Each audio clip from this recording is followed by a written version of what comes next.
केला ह्याच्यामध्ये पूर्ण कुठली एक ओवी घ्या, ज्ञानोबांची घ्या, तुकोबांची घ्या, प्रत्येक ओवी अनुबंध चतुष्टय पूर्ण आहे, म्हणून ती पूर्ण आहे, परिपूर्ण आहे.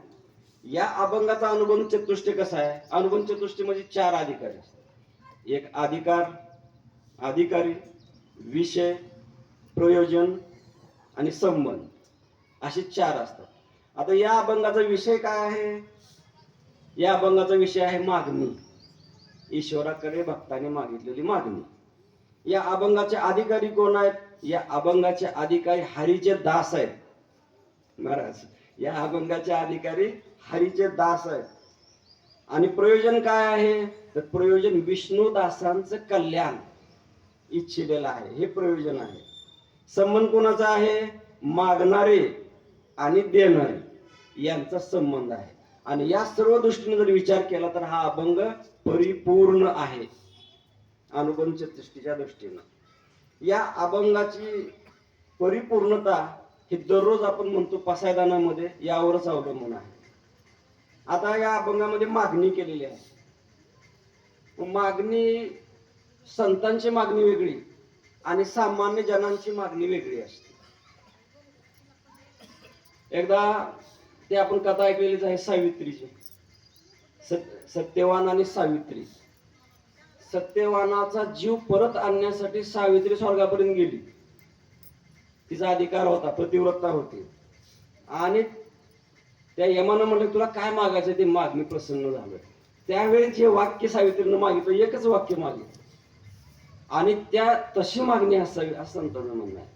तिनं काय मागितलं? माझ्या सासऱ्याने त्यांच्या नातवाला राजाच्या गादीवर बसलेलं पाहावं. ऐकताना ही मागणी साधी वाटते, पण तिचा सासरा होता आंधळा, तिचा नवरा निधन पावलेला आणि त्याचं राज्य गेलेलं, त्यांचं राज्यही नव्हतं. पण एका मागणीमध्ये किती आले? सासऱ्याला डोळे आले, राज्य परत आलं, नवरा जिवंत झाला, नातू झाला, नातू राज्यावर बसला. ही मागणी परिपूर्ण आहे. आपली मागणी कशी असते? आपली मागणी त्या मिडास राजासारखी असते. त्या मिडास राजाची कथा तुम्ही ऐकली असेल. मिडास राजाला धनाचा फार शोक होता आणि त्याने खूप तपश्चर्या करून ईश्वराला प्रसन्न करून घेतलं. ईश्वरानं आशीर्वाद दिला. माग म्हणजे काय मागायचं आहे? त्याने मागितलं, मी ज्या वस्तूला हात लावीन ती सोन्याची व्हावी, ज्या वस्तूला हात लावीन ती सोन्याची व्हावी, इतकं सोनं मला पाहिजे. तथास्तु. देवाच्या डिक्शनरीमध्ये एकच शब्द आहे, तथास्तु. आता तुम्ही सुख मागायचं का दुःख मागायचं हे तुमच्या हातात. देवाने तथास्तु म्हटले. आला घरी, बिल्डिंगला हात लावला, बिल्डिंग सोन्याची.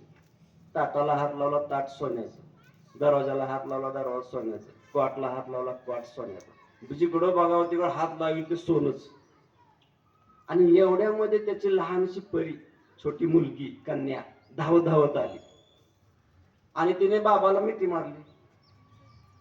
बाबाचा हात आपण मध्ये त्या कन्याच्या पाठीवर राहिला आणि त्याच्यामुळे काय झालं? मग ती छोटी परी कन्या सुद्धा सोन्याची होऊन बसली. आणि मग हा धाय मोकळून रडायला लागला. म्हणलं मी काय मागितलं, मग काय करू आता एवढ्या सोन्याचं, काय करायचंय?